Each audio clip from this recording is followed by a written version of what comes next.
So the stock market hits another high. This is a great day for the stock market, but crypto is kind of mixed a little bit. Bitcoin's dropped a little bit off its high, and also tech stocks, primarily social media companies, kind of got their butt kicked. So we're going to talk about this and more. Get comfortable, buckle up your seatbelt. We're going to get started on the Black Financial Channel right now.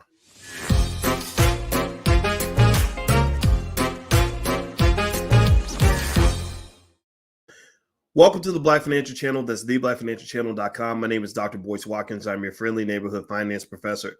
On the Black Financial Channel, we talk about Black wealth and Black economics every day, sometimes as much as 10 times a day, under one condition. The condition is that you must be Black first. Black first means that we put our community at the top of our priority list. The hashtag is B1, hashtag B, and the number one. Put a hashtag B and the one in the chat if you agree with me that it makes sense for us to be Black first. I am not a finance professor who happens to be Black, but I am a Black man who happens to be a finance professor. So I don't care if you're gay or you're straight. I don't care if you are rich or you're poor.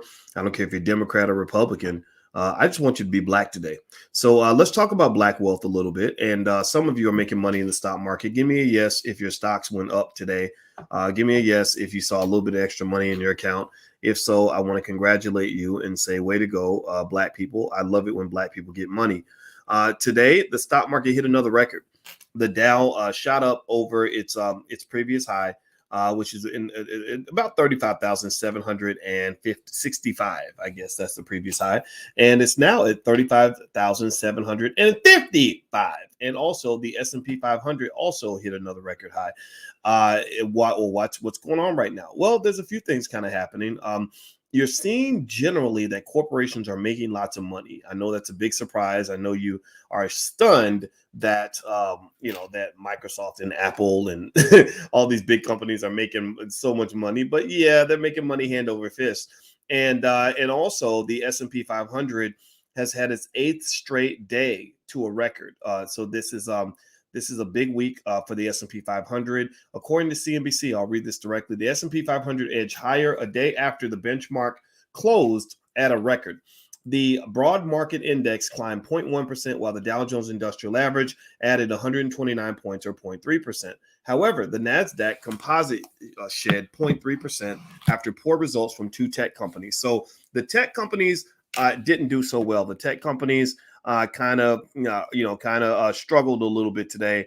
So the win today, the tech companies are a little sad, but everybody else is doing well, and there's plenty of money being made right now. What else is going on here? They said in general with tech companies, Intel dropped by 10% with a weaker than expected sales report. The semiconductor company blamed an industry-wide chip shortage for its revenue miss. So this chip shortage is still big. It's still hitting the market pretty badly. There's a lot of supply chain issues globally right now that are causing problems, particularly types of inflation that some believe to be transitory, but it is affecting the supply chain. Plus, the cost of labor is going up because people don't want to go to work no more. And I don't halfway blame you, because I've been telling y'all for years to get off the corporate plantation anyway. Also, social media stocks dropped after Snap said its advertising business declined due to Apple's privacy changes. If you recall, Apple changed the privacy settings on the phones, and a lot of the social media companies got upset. Facebook and Twitter pulled back 5% and 3% respectively. Tesla has done extremely well. Tesla keeps rising. I've seen mixed reviews on Tesla. I've never seen as much information dispersion as I've seen with Tesla. Tesla is one of those companies where you just don't know what the future is for Tesla. It could be as bright as the sun, and it could be as dark as the darkest alley imaginable. I have seen literally both things. I've seen people like Kathy Wood, who say Elon Musk is a genius and that this is just the beginning, and that that companies like Tesla are going to control the technology and the software behind these autonomous vehicles, and they're going to make all this money, and that the valuation is actually cheap. And then I've had people say that Tesla is a complete dud, that literally eventually Tesla is going to experience some competition from some of these other major auto brands that are trying to build electric vehicles. Tesla, I don't remember exactly how many cars they made, but I think big companies like Ford and GM literally make like 50 to 100 times more cars than they do, or something ridiculous like that. So Tesla is the guess in Tesla's futures. Your guess is as good as mine. Some of y'all believe in Tesla, some of you don't. We're not here to debate that. I can just say that nothing will surprise me. Also, the 10-year Treasury yield went up a little bit, which tends to impact those what they call these long duration assets. These are the companies that haven't made their money yet. These are like baby stocks, baby companies that are going to make their money later. Well, a lot of these stocks got hit pretty hard. So if you own, some of these companies, I don't know, like the workhorses and whatever, like some of these companies probably did pretty bad because long duration stocks that haven't really reached their potential yet got hit a little bit when the 10-year yield went up. Also, the unemployment numbers were looking really solid, and that to me says that our economy is still growing. Initial jobless claims fell to a new pandemic low of 290,000 last week. The Labor Department reported Thursday, which was down $6,000 from or 6,000 people from the previous week, and lower than the 300,000 expected from economists surveyed by Dow Jones. One of the investors' fears during the market's recent struggles, I'm reading from CNBC, was a China property crisis. So basically, you have a company called Evergrande, which is literally in a massive amount of debt in China. And they're in so much debt that literally, if Evergrande failed, it would literally ripple all throughout the entire economy. And I cannot tell you just how nervous that stuff makes me, that some property developer in China can cause the global economy to crash. It's kind of crazy to me.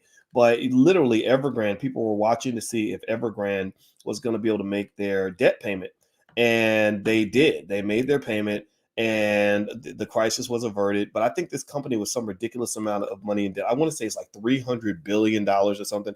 I don't believe anybody should be $300 billion in debt, especially when half y'all can't get a business loan for $50K. Like they can't give black people a business loan for $50,000. They'll give you a student loan for $200,000, but they won't give you a business loan for $50,000. But yet they're giving these big companies out here $300 billion in debt so they can ruin the global economy. That's capitalism for you. That's that's capitalism gone bad. But that contagion of what happens in China, how it affects the United States, I owe a lot of my understanding of this topic to this guy. This funny looking white man who looks a little bit like Mr. Magoo, is named Andrew Caroli, Professor Andrew Caroli. If I'm not mistaken, he's right now at the at Cornell University's Johnson School of Management. And I'm going to share the page on his bio. He taught me about something called financial contagion, which is a lot like how the coronavirus spreads. You have that contagion effect, and you want to bend the curve and all that. Well, if I'm looking here at Professor Caroli's page at Cornell, and it looks like he's the Harold Berman Jr. Distinguished Professor of Management. He was the dean of the S.C. Johnson College of Business. I guess Johnson, okay, at Cornell. Or maybe he's the dean now. I don't know. Yeah, I guess he's the dean right now. I didn't know he was the dean. But he was the chairman of my dissertation committee back when I was at Ohio State. And I'm gonna tell you, as far as good white folks, they got the good white folks and the bad white folks.